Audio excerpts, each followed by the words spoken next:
Fancy saris, కంచిపట్టు సారీస్ కి ప్రత్యేకంగా పెట్టింది పేరు మన పూర్ణిమ ప్రింట్స్, కేపీహెచ్పీ అండ్ మాదాపూర్. నమస్కారం. కార్తీక పురాణం 19వ రోజు పారాయణలోకి వచ్చాం.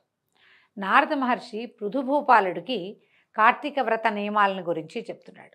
అయితే పురాణంలో ఎన్నో రకాల నియమాలు చెప్తారండి. కార్తీక వ్రతం ఆచరించేవాడు ఏం చేయాలి, ఏం చేయకూడదు, ఏం తినాలి, ఏం తినకూడదు, ఎక్కడికి వెళ్ళొచ్చు, ఎక్కడికి వెళ్ళకూడదు, ఎట్లా ప్రవర్తించాలనేది పురాణ విహితమైనదైతే చాలా విశేషమైనదండి. జన్మానికో శివరాత్రిలాగా మన జీవితానికి 1 సంవత్సరం చేయగలిగితే చాలా ఎక్కువ. కానీ ఈ కాలంలో మనం కొన్ని తరాలుగా ఇది ఎప్పటి సంగతి వింటున్నాం మనం? కార్తీక పురాణము వ్యాసభగవానుడు రాసింది స్కాంద పురాణ అంతర్గతం కదా. పద్మపురాణంలో ఇది పౌర్ణమి తర్వాత పద్మపురాణంలో ఇది చెప్పుకుంటున్నాం అనుకోండి. స్కాంద పురాణము పద్మపురాణము రెండు కూడా వ్యాస మహర్షి వ్యాసప్రోక్తాలు కదా, వారు రచించినవి. అయితే ఈ కాలంలో కలియుగంలో మనం వచ్చిన చివరి అధ్యాయం అంటే కలియుగపు చివరి భాగంలోకి వచ్చేసాం కదా. ఇప్పుడు వ్రతం అంటే కార్తీక వ్రతం అంటే వీలైతే నెలంతా పగలు ఉపవాసం ఉండి రాత్రి భోజనం చేయగలగటం. ఈ సందట్లో మనం చెప్పులు వేసుకోకూడదు అంటే కుదరదు, చెప్పులు వేసుకోవాల్సిందే. ప్రతిరోజు మనం నదీ స్నానం చేయాలంటే సాగకపోవచ్చు మనకి. తర్వాత ఇంకా ప్రయాణాలు చేయకూడదు, కుదరకపోవచ్చు. ఆఫీసు ఉద్యోగాలు ఉన్నవాళ్ళు కార్తీక వ్రతం ఉన్నప్పటికీ, కార్తీక మాసంలోనే ఉన్నప్పటికీ ఏ మీటింగులకో ఎక్కడికో క్యాంపుకో దేనికో వెళ్ళవలసే వస్తుంది ఎంతో కొంత. మన జీవన గమనానికి పూర్తిగా యాప్ట్గా కరెక్ట్గా సరిపోయేదైతే ఇది కాదు. ఇందులో నుంచి కొన్ని సూక్ష్మ రూపంగా కొన్ని విధానాలు మనం తీసుకుని పాటిస్తున్నాం. సోమవారాలు ఉపవాసం ఉంటాము, పగలు ఉపవాసం ఉండి రాత్రి భోజనం చేస్తాము. తర్వాత ఏకాదశులు ఉపవసిస్తాము. కొన్ని చోట్ల ప్రాంతాల వారీగా అవకాశం ఉన్నవాళ్ళు రాత్రిపూట జాగరణ కూడా చేసే అవకాశం ఉంటుంది. ఉద్యోగం ఉన్నవాళ్ళు, ఉండలేని వాళ్ళు జాగరణ ఎక్కడ చేస్తారు? జాగారాలు లేవు, తగ్గించుకున్నాము. చేస్తున్నారు కొంతమంది, తగ్గించేసుకున్నాము.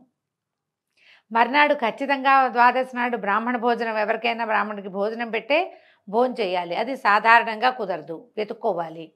ఇవన్నీ సమస్యలు కాబట్టి సూక్ష్మాంశంగా అయినా మనం కార్తీకాన్ని విడిచిపెట్టకుండా, వదిలేయకుండా చేస్తూనే ఉన్నాం. ఈ పుస్తకంలో చెప్పినట్టుగా అలాగ చేయలేకపోతున్నాము, ఇది తప్పేమో పొరపాటేమో అన్న భావజాలల్లోకి వెళ్ళబోకండి. మానేయటం కంటే చేయడం మంచిది. చేసేటప్పుడు ఎంతో కొంత చెయ్యాలి తప్పకుండా. కాబట్టి ఈ విధానాలు పురాతనమైనవని తెలుసుకుందాము. అప్పుడు ఏం చేసేవాళ్ళు, ఏం చెప్పబడింది అనేది వినయంతో వినడమే ఈ కార్తీక పురాణపు లక్ష్యం.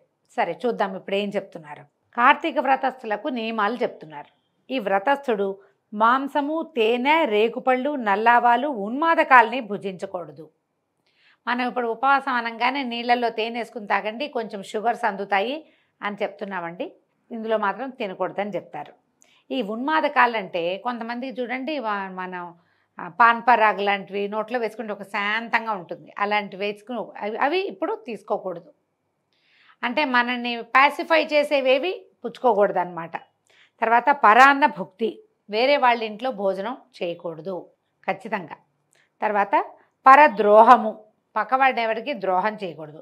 దేశాటనని త్యజించాలి. దేశాటం అంటే క్యాజువల్ ట్రిప్స్కి వెళ్ళవద్దు, కానీ తీర్థయాత్రలు మాత్రం తప్పకుండా చేయొచ్చు. ఫలానా దేవాలయం కోసం ఫలానా ఊరు వెళ్ళటం, మీరు వెళ్ళిన ఊర్లో దేవాలయాలు చూడాలి కానీ ఇతరత్ర ఫ్యాన్సీ వ్యవహారాలు, మ్యూజియం ఉంది చూద్దాం, ఇంకేదైనా ఉంది వేరే మతాల తాలూకు గోపురాలు బాగుంటాయని చూడడం, అలాంటివి చేయకూడదండి. తర్వాత మన పార్కులు అవి చూడకూడదు. మీరు వేరే ఊరు వెళ్తే తప్పకుండా దేవాలయ దర్శనం మాత్రమే, తీర్థాటనగానే వెళ్ళాలట. దేవ బ్రాహ్మ గురు రాజులను, స్త్రీలను, గోవ్రతస్థులను దూషించకూడదు. ఈ సమయంలో ఈ నెల రోజులు ఇది మనం చేయగలుగుతాం. దైవ దూషణ పనికిరాదు, బ్రాహ్మణ దూషణ పనికిరాదు. గురువు మనకు ఎవరైతే మనకు నేర్పిస్తారు, ఇప్పుడు ఇదివరకు అట్లాగా మనకి గురువు లేరు, మనకున్నదంతా టీచర్లే, వాళ్ళనే మనం గురువులుగా భావిస్తాం. లేదా మన తాలూకు ప్రాజెక్ట్ హెడ్స్ కూడా మనకి గురువులే, ఎవరో మనకి నేర్పిస్తారు, వాళ్ళని కూడా గురువుగానే భావించాలండి. వాళ్ళని దూషించకూడదు. తర్వాత రాజు అంటే ఇప్పుడు రాజులు లేరు కదా, అధికారులు అనుకుందాం, లేదా పదవిలో ఉన్నవాళ్ళు దూషణకి దిగకూడదు. స్త్రీలని దూషించకూడదు. తర్వాత గోవ్రతస్థులు, ఇలాగే మనలాగా వ్రతంలో ఉన్నవాడిని అసలు దూషించకూడదు. మనలాంటి వ్రతంలో ఉన్నవాడిని దూషించామా భగవంతుడిని దూషించినట్టే, వెంటనే శాపాలు వచ్చేస్తాయట. అవిసె నూనెను, నువ్వుల నూనెను, విక్రయాన్నమును, నింద్యవ్యజనయుక్త భోజనాన్ని, దూషిత ఆహారాన్ని విసర్జించాలి. అవిసె నూనె, నువ్వుల నూనె తినకూడదు కార్తీక మాసంలో. అవిసె నూనెలు మనం ఎట్లాగూ తినం, ఎప్పుడో ఒకసారి ట్రై చేస్తాం, కానీ అవిసె నూనె డబ్బాలు కొనుక్కొని చాలామంది మానేస్తారు. అది మహాజిగురు బంకలా ఉంటుంది, ముట్టుకోరు దాన్ని. నువ్వుల నూనె వాడుకుంటాం వంటల్లో, దాన్ని మానేయాలట. అంటే ఇప్పుడు మనం ఒక పని చేయొచ్చు, నెలంతా మానేస్తామో మానేయమో, ఈ ఉపవాసం ఉన్న రోజు సాయంకాలం భోజనం చేస్తాం కదా, సోమవారాలు, తర్వాత ఏమో ఏకాదశి నాడు ఉపవసించి ద్వాదశి నాడు భోజనం చేస్తాము, తర్వాత పౌర్ణమి నాడు పగలు ఉపవాసం ఉండి సాయంకాలం భోజనం చేస్తాము. అప్పుడు మీరు నువ్వుల నూనె వాడకుండా ఉంటే సరిపోతుంది వంటలోకి. తర్వాత ఏం చెప్తున్నారు, విక్రయాన్నము ఎక్కడా కొనుక్కుని తినద్దు. అంటే మనం ఏదైనా ఊరు వెళ్ళినప్పుడు ఇక తప్పదు కదంటే అప్పుడు దేవుడికి నమస్కారం చేసుకుని, పురాణాల్లో చెప్పబడింది, కానీ నాకు కుదరటలేదు, నేను వేరే ఊరు వచ్చాను. మనం తీర్థయాత్రకు వెళ్ళినప్పుడు కూడా అన్నం కొనుక్కుని తినే రోజేనండి, కలియుగం కదా ఇది. చేయలేనప్పుడు ఇక ముందుకెళ్ళిపోవటమే. తర్వాత నింద్య వ్యజన భోజనయుక్తం, ఏదైనా ఈ కూరలు మంచివి కాదు అని చెప్పిన వాటిని తినడం. ఉల్లిపాయలు వేసింది పనికిరాదండి, తినకూడదు. తర్వాత దూషిత ఆహారము, ఏదైనా కొంచెం కలుషితమైంది అలా అనుమానం వస్తే, అంటే నిలవబడింది, అవి తినకూడదు అనమాట. ప్రాణి సంబంధిత మాంసచూర్ణాలు, ఆమ్ల సంబంధితాలైన నిమ్మకాయలు, కొర్రల వంటి హీన ధాన్యాలు, అంటే తృణధాన్యాలు అంటున్నాం కదా మనం. ఇంకా ఆ పురాణంలో మాత్రం హీనధాన్యం అని చెప్పారండి. అలా ఎందుకు చెప్పారో తెలీదు, కానీ చెప్పబడింది. సద్దన్నాన్ని రాత్రికి పొద్దున వండిన అన్నాన్ని సాయంకాలం ఉపవాసం విడిచేటప్పుడు తీసుకోవద్దు, పనికిరాదు. సద్దన్నాన్ని స్వీకరించద్దు. మేక, గేదె, ఆవు తప్ప ఇంకా ఏ ఇతర ప్రాణుల ఆమిష సంబంధ క్షీరాలను స్వీకరించద్దు. ఆవు పాలు, గేదె పాలు, మేకపాలు తాగేవాళ్ళు కొంచెం పల్లెల్లో కనపడతారండి, మనకి ఇప్పుడు కొంచెం తక్కువే. ఇవి తప్పిస్తే గొర్రె పాలు కానీ గాడిద పాలు కానీ, ఇప్పుడు ఆరోగ్యాన్ని గాడిద పాలు ఇస్తున్నారు కదా, అవి తీసుకోవద్దట. తర్వాత బ్రాహ్మణుల చేతే అమ్మబడే రసాలను, భూజాత లవణాలను విసర్జించాలి. ఇదేమిటో మనకు పెద్దగా తెలియదండి, ఆ కాలంలో జరిగేదేమో. రసాలు తీసుకోకూడదట, భూజాత లవణాలు. నేను అనుకుంటాను ఇది సైంధవ లవణము అది పనికిరాదని వీళ్ళ పాయింట్ ఏమో అనుకుంటున్నాను, అదైతే తెలీదండి. రాగి పాత్రల్లో ఉంచిన పంచగవ్యము, చిన్న చిన్న గుంటల్లో ఉండే నీళ్లు, దైవానికి నివేదించబడని అన్నము, ఈ మూడు మాంసతుల్యాలుగా చెప్పబడుతున్నాయి. మనం మొట్టమొదట కార్తీక పురాణం గురించి, కార్తీక మాసం గురించి చెప్పుకునేటప్పుడు కొన్ని వాక్యాలు చెప్పుకున్నామండి. ఇప్పుడు మళ్ళీ వాటిని చెప్దాం. కార్తీక మాసంలో ఉపవాసం అంటే సాధారణంగా ఆహార స్వీకారం చేయకుండా ఉండటమే ఉపవాసం అని మన లోక సహజంగా చెప్పుకునేది. భగవంతుని సన్నిధిలో ఉండటం, గోవిందనామాలు, విష్ణునామాలు, శివనామాలు, నామ సంకీర్తన చేసుకుంటూ ఉండటం, సాధ్యమైనంత నిశ్శబ్దంగా ఉండటం, బ్రహ్మచర్యము, ఏకభుక్తము, భూశయనము పాటించటము, ఇవి మనకి సాధారణంగా ఉపవాస నియమాలు. అయితే కొంచెంమంది మన గర్భవతులు కానీ, చంటి పిల్లల తల్లులు కానీ, అనారోగ్యంతో ఉన్నవాళ్ళు కానీ, వృద్ధులు కానీ, చేతకాని వాళ్ళు, కొంతమంది ఓపిక లేని వాళ్ళు, అన్నం లేకుండా ఉండలేని వాళ్ళు ఇలా ఉంటారు కదా, వీళ్ళకు కూడా ఉపవాసం చేయాలన్న ఆస్థ ఉంటుంది. కార్తీక మాసం మంచిదని వింటాం కదా, అప్పుడు ఏమనుకుంటాం మనము, ఏం చేయొచ్చు దానికి సులువైన పద్ధతి. మనం ఉదయకాలంలో వంట చేసుకుని స్నానం చేసి శుభ్రంగా దేవతార్చన ముగించుకుని, దీపారాధన, అర్చన కాకపోతే దీపారాధన చేసుకుని, వాకిట్లో తులసి దగ్గర, వేదిగుమ్మం దగ్గర ఒక దీపం పెట్టుకుని వంట ముగించేసి, చేసిన వంట మొత్తాన్ని భగవంతుడికి నివేదన చేసేయండి. ఊరగాయలు తినద్దు. ఈ ఉపవాసపు రోజులు అంటే సోమవారాలు, పౌర్ణమి ఉపవాసం అని చెప్పుకుంటాం కదా, ఏకాదశులు, ఊరగాయలు తీయద్దు. డబ్బాల్లోవి పొళ్ళు కానీ అవి కానీ ఏమీ తీయబోకండి. ఏం కావాలో అవి వండేసుకోండి. ఆ వండిన ఆహారాన్ని భగవంతుడికి నివేదన చేసేయండి. అన్నము, పప్పు, కూర, రసము, తర్వాత ఏదైనా పచ్చడి చేసుకుంటే అది, పిల్లల కోసం ఏదైనా చిన్న తీపి పదార్థం చేస్తే అది కూడా, పళ్ళు మన ఇంట్లో ఉన్నవి, వీటిని దేవుడికి పొద్దున నివేదన చేసేయండి. మీరు అదే పదార్థం తింటే బయటది ఏది స్వీట్ డబ్బా ఉందని అందులోంచి ఒకటి నోట్లో వేసుకోవద్దు. బిస్కెట్లు కనపడితే ఒకటి తీసి నోట్లో వేసుకోకండి. విడిగా పెట్టిన పళ్ళు వద్దు. దేవుడి దగ్గర ఏది నివేదన చేశారో అది మీరు తీసుకుంటే కనుక అద్భుతమైన ఉపవాసం అవుతుందండి. భగవంతుడి సమీపంలో ఉండటమే అది. నివేదన చేయబడని పదార్థం తింటే మాంసాహారం దాంతో సమానమట. ఇప్పుడు ఇది వ్రతస్థులకి ఖచ్చితంగా చెప్పబడింది. మనం వ్రతస్థులం కాదు, ఏదో సామాన్యంగా వెళ్తాము. మనం కూడా ఇలాంటి విధానాన్ని అవలంబించవచ్చు. ఆలోచించి ఇలాంటి ప్రయత్నం చేసుకుంటే ఉపవాసం ఉండలేని వాళ్ళు కూడా భగవంతుని సమీపంలో వసించడానికి ప్రసాదం తీసుకోవటం ఒక ఉపయోగకరమైన పని. మీరు నివేదన చేస్తే అన్నం ప్రసాదం అయిపోతుంది, అంతే. బ్రహ్మచర్యాన్ని, భూశయనాన్ని పాటించాలి. ఆకులలోనే భోజనం చేయాలి. ఎవరైతే ఇది నియమంలో ఉన్నారో వాళ్ళు ఉపవాసం విడిచేటప్పుడు బాదమాకుల్లోనూ విస్తరాకులోనూ అరిటాకులోనూ భోజిస్తే అరిటాకు చాలా శ్రేష్టం అండి. బాదమాకులు కూడా మంచివే. కుదిరితే మనం విస్తర్లలో లేకపోతే విస్తరాకు ఉంటుంది వాటిలో భోజనం చేయటం. తర్వాత 4వ జామున భుజించడమే శ్రేష్టం. ఈ కార్తీక వ్రతస్థుడు ఒక్క నరక చతుర్దశి నాడు తప్ప తక్కిన దీక్షా దినాల్లో తైలాభ్యంగనం చేయకూడదు. అంటే ఇప్పుడు చూడండి, ఈ చతుర్దశి ఎందుకు వస్తుంది, నరక చతుర్దశి కార్తీక మాసంలో అని ప్రశ్న వస్తుంది. పురాణం ప్రకారము సూర్యుడు తులా సంక్రమణం చెందిన దగ్గర నుంచి ఈ కార్తీక వ్రతం పెట్టుకుంటారు. అది ఎప్పుడు జరిగింది, కిందటి నెలే జరిగిపోయింది. ఇంచుమించుగా ఆ పౌర్ణమి మర్నాటి నుంచి, ఇప్పుడు ఆశ్వయుజ పౌర్ణమి నుంచి కార్తీక పౌర్ణమి వరకు తులా సంక్రమణం. ఈ 40 రోజులు 30 రోజులు చేసే వాళ్ళకి ఇది చెప్తున్నారనమాట. దీక్షా దినాలలో తైలాభ్యంగనం చేయకూడదు. మనం ఎట్లా అప్లై చేసుకోవాలంటే, ఉపవాసం ఉన్న రోజున నెత్తికి నూనె పెట్టుకుని స్నానం చేయకూడదు. ఒట్టి నీళ్లు పోసుకోవచ్చు. నదిలోనో చెరువులోనో, బావి దగ్గర అయితే నదిలో చెరువులో అయితే మునగడం, 3 మునకలు వేయటం, బావి దగ్గర అయితే బకెట్ ఎత్తి నెత్తి మీద పోసుకోవటం అంతే తప్ప నూనె రాసుకొని తలంటి పోసుకోకూడదు. తల చాలా జిడ్డుగా ఉంటుంది, ఆఫీస్కి వెళ్ళాలి. ఎలాగండి అంటే, ఇప్పుడు మనకి అమెండ్మెంట్లు వచ్చినాయి కాబట్టి ఒట్టి తల మీదే ఒక నలకంత షాంపూవో, చిటికెడు శనగపిండో, సీకాయ పొడో వేసి తలకాయ రుద్దుకోవచ్చు. కానీ నూనె పెట్టుకుని స్నానం చేయకూడదు. ఒంటికి నూనె రాసుకొని నూనె వదిలించుకోవటం అవి ఉపవాస దినాల్లో పనికిరావు. విష్ణువ్రతం చేసేవారు వంకాయ, గుమ్మడికాయ, వాకుడుకాయ, పుచ్చకాయలను విసర్జించాలి. బహిష్టలతోనూ అంటే పీరియడ్స్లో ఉన్న వారితోనూ, మ్లేచ్చులతోనూ, వ్రతభ్రష్టులతోనూ, వేదత్యక్తులతోనూ సంభాషించకూడదు. అటువంటి వారి ఎంగిలి కానీ, కాకులు తాకిన ఆహారాన్ని కానీ, అశౌచ అంటున్నారు.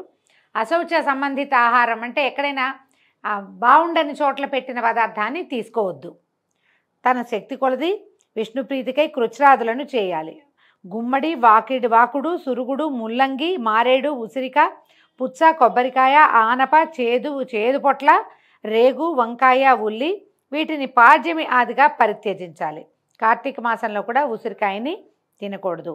ఇవేగాక ఇంకా కొన్నిటిని కూడా వర్జించాలి. మరికొన్నిటిని బ్రహ్మార్పణం చేసి భుజించాలి.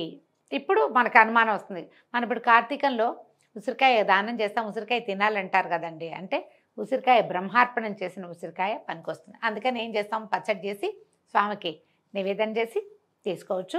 కార్తీకంలో ఉసిరికాయలు కొంచెం లేతగా ఉంటాయండి, అంత ముదురుగా ఏమి ఉండవు. ఇవి మనం ఉపవాసం చేసినప్పుడు ఏకాదశి నాడు, మర్నాడు, ద్వాదశి నాడు ఉసిరికాయ తినాలి. ఈ నియమం ఉన్నవాళ్ళు బ్రహ్మార్పణం చేసి తీసుకోవచ్చు. ఈ కార్తీక మాసంలో చేసినట్లే మాఘమాసంలో కూడా ఇదే వ్రత విధానాన్ని పాటించాలట. కార్తీక వ్రతాన్ని యథావిధిగా ఆచరించే భక్తులను చూసి యమదూతలు సింహాన్ని చూసిన ఏనుగు వల్లే పారిపోతారు. 100 యజ్ఞాలు చేసిన వాడు కూడా స్వర్గాన్నే పొందుతాడు, కానీ కార్తీక వ్రతస్థుడు మాత్రం సాయుజ్యముక్తిని పొందుతాడు. అంటే విష్ణుని పూజించిన వాడు విష్ణు సాయుధ్యాన్ని, శివుని పూజించిన వాళ్ళు శివ సాయుధ్యాన్ని పొందుతారు. కాబట్టి యజ్ఞయాగాదుల కన్నా కార్తీక వ్రతం గొప్పదని తెలుసుకోవాలి. ఓ రాజా, భూలోకంలో ఉన్న పుణ్యక్షేత్రాలు అన్నీ కూడా కార్తీక వ్రతస్థుని శరీరం అందే ఉంటాయి. విష్ణువాజ్ఞావశవర్తులైన ఇంద్రాదులందరూ రాజుని సేవకులు కొలిచినట్లుగా ఈ వ్రతస్థుణ్ణి సేవిస్తారు. విష్ణు వ్రతాచరణ పరులు ఎక్కడ పూజింపబడుతూ ఉంటారో అక్కడి నుంచి గ్రహములు, భూతప్రేత పిశాచాదులు పలాయన మంత్రాన్ని పఠిస్తాయి. యథావిధిగా కార్తీక వ్రతం చేసే వారి పుణ్యాన్ని చెప్పడం చతుర్ముఖుడైన బ్రహ్మ కూడా సాధ్యం కాదు. ఈ కార్తీక వ్రతాన్ని విడవకుండా ఆచరించేవాడు తీర్థయాత్రలు చేయవలసిన అవసరమే లేదు. ఎందుకంటే వీటి తీర్థయాత్ర చేసినట్లే అవుతుందట. అయితే ఇంకా చెప్తున్నాడు, ప్రజారంజనశీల పృథునుపాల. ఇంకా ఈ కార్తీక వ్రత ఉద్యాపన విధిని సంగ్రహంగా చెప్తున్నాను విను. మనం ఇప్పుడు వ్రతము ఉద్యాపన 2 చేయమండి, కార్తీక మాసాన్ని పాటించుకుంటూ వెళ్తాం అంతే. ఈ వ్రత ఉద్యాపన విధి ఏం చెప్తున్నారనమాట. విష్ణుప్రీతి కోసము, వ్రత సాఫల్యం కోసము కార్తీక శుద్ధ చతుర్దశి నాడు వ్రతస్థుడు ఉద్యాపన చేయాలి. అంటే శుద్ధ చతుర్దశి నాడే చేసేయాలి. అంటే ఇది మనం ముందు చెప్పుకున్నాం కదా, తులా సంక్రమణం నుంచి వృశ్చిక సంక్రమణం దాకా మాత్రమేనమాట. తులసిని స్థాపించి దాని చుట్టూ తోరణాలు కలది, 4 ద్వారాలు కలది, పుష్ప వింజామర్ల చేత అలంకరింపబడింది అయినటువంటి శుభప్రదమైన మండపాన్ని ఏర్పరచాలి. 4 ద్వారాల వద్ద సుశీల, పుణ్యశీల, జయ విజయులనే 4 ద్వారపాలకులను మట్టితో ఏర్పరిచి వారిని ప్రత్యేకంగా పూజించాలి. విష్ణు ద్వారపాలకులు వీళ్ళు. తులసి మొదట్లో 4 రంగులు గల ముగ్గులతోటి సర్వతోభద్రమనే అలంకారాన్ని చేయాలి. దానిపై పంచరత్న సమన్వితము, నారికేళ్ల సంయుక్తము అయినటువంటి కలశాన్ని స్థాపించి శంఖచక్ర గదా పద్మధారి పీతాంబరుడు లక్ష్మీ సమేతుడు అయిన నారాయణుణ్ణి పూజించాలి. ఇంద్రాది దేవతలను ఆయా మండలాల్లో అర్చించాలి. మనం చేస్తాం కదా మండపారాధనం, అలా చెప్తారనమాట. శ్రీకృష్ణుడు ఏకాదశి వెళ్తున్న ద్వాదశి నాడు నిద్రలేచి త్రయోదశి నాడు దేవతలకు దర్శనమిచ్చి చతుర్దశి నాడు పూజనీయుడై ఉంటాడు కనుక మానవుడు ఆ రోజున నిర్మల చిత్తుడై ఉపవాసం ఉండి విష్ణు పూజను విధి విధానంగా ఆచరించాలి. గురువుల ఆజ్ఞ ప్రకారము శ్రీహరిని సువర్ణ రూపమందు ఆవాహన చేసి షోడశోపచారాలతో పూజించి పంచభక్ష్య భోజ్యాలను నివేదించాలి. గీత వాద్యాది మంగళ ధ్వనులతో ఆ రాత్రి నుండి సేవించుచు మరునాడు ప్రాతకాలము కాలకృత్యాలు నెరవేర్చుకొని నిత్యక్రియలను ఆచరించాలి. పిదప నిష్కల్మషాంతరంగుడై హోమం చేసి బ్రాహ్మణ సమారాధన చేసి యథాశక్తి దక్షిణలు ఇవ్వాలి. ఈ విధంగా వైకుంఠ చతుర్దశి నాడు ఉపవసించిన వాడు విష్ణు పూజ చేసిన వాడు తప్పక వైకుంఠాన్నే పొందుతున్నాడు. ఓ బ్రాహ్మణులారా, మీరు సంతోషించుట చేత నేను విష్ణునుగ్రహమును పొందేదనుగాక. ఈ వ్రతాచరణ వల్ల గత 7 జన్మలలోని నా పాపములు నశించుగాక, నా కోరికలు తీరునుగాక, గోత్రవృద్ధి స్థిరమగుగాక అని బ్రాహ్మణులను నానావిధ క్షమాపణలు కోరుకోవాలి. నేను ఎప్పుడైనా అపచారాలు చేసుంటే నన్ను క్షమించండి. ఈ వ్రతం వల్ల నాకు ఇలాంటి సద్గతులు మా పితరులకి నాకు కూడా కలగాలని దీవించమని బ్రాహ్మణులకి అపరాధ క్షమాపణలు చెప్పుకోవాలన్నమాట. వారి చేత తథాస్తు అని దీవించబడి దేవత ఉద్వాసనలు చెప్పేసి బంగారపు కొమ్ములతో అలంకరింపబడిన గోవుని గురువుకి దానం ఇవ్వాలి. అటు తర్వాత సజ్జనులతో కూడిన వాడే భోజనాదులు పూర్తి చేసుకోవాలి. ఇది పూర్వకాలపు విధి అండి. ఆ కాలంలో కార్తీక వ్రతాన్ని ఈ రకంగా ఆచరించేవాళ్ళు. అంటే సూర్యుడు తులా సంక్రమణం చెందిన దగ్గర నుంచి వృశ్చిక సంక్రమణం దాకా, మరి రవి సంక్రాంతి గురించి చెప్పుకుంటాం కదా మనం. ఈ సంక్రాంతి మధ్యంలో ఈ వ్రత విధానాన్ని ఆ కాలంలో చేసేవారట. మనం మాస విధులు నిర్వహించుకుంటున్నాం ఇప్పుడు. సంక్రమణ విధి కాకుండా మాస విధిని నిర్వర్తిస్తున్నాము. ఏదైనా విధానం ఇంచుమించుగా కాస్త దగ్గరగా ఉన్నది. కార్తీకంలో ఇతరులతో పోట్లాడకూడదు, ఎవరైనా ఉపవాసం ఉంటే వాళ్ళని ఏమీ అనకూడదు. ఇవన్నీ ఈ నియమాలు మనం ఇప్పటికీ కూడా పాటిస్తామండి.